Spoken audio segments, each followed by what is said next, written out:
Round 11 of the Subaru National Road Series, the Campolina Shipwreck Coast Classic, taking the peloton 116 kilometres along some of Australia's most picturesque coastline.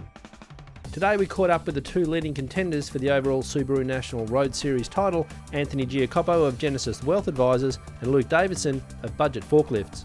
There's going to be a lot of interest at the front, and there's going to be a lot of riders, wanting to follow me and not let moves stick. But we'll just have to give it a shot and see if it happens. Luke got a position ahead of me yesterday, so it took a few more points out of me.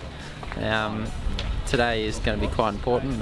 If Luke were to win and I were to get no points today, I think the only way I could beat him is by winning Grafton and him not getting any points.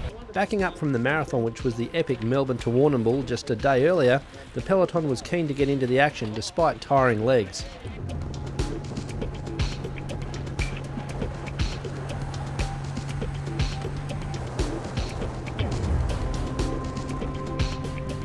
With a number of small attacks failing to succeed, it was eventually a break containing John West Cycling, SASI, GPM Wilson Racing, Drapac Professional Cycling, Genesis Wealth Advisors and Budget Forklifts that made an immediate impact.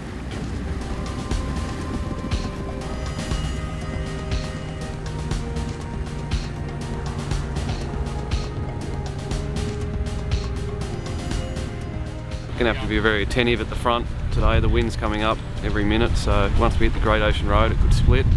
Obviously it's going to be pretty aggressive.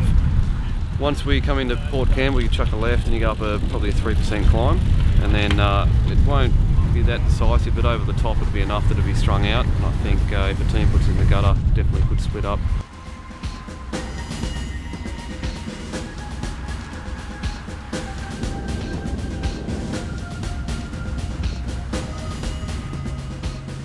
The Subaru National Road Series title contenders, however, were marking each other very closely.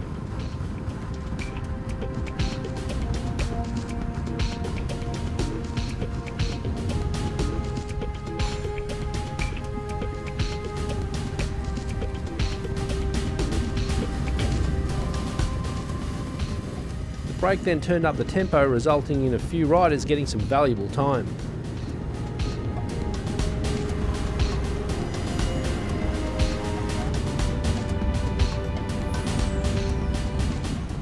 As the stage progressed, it was Floris Goesinnen that, despite backing up from his monumental win the day earlier, put in one final push that would prove to be the deciding factor in the race.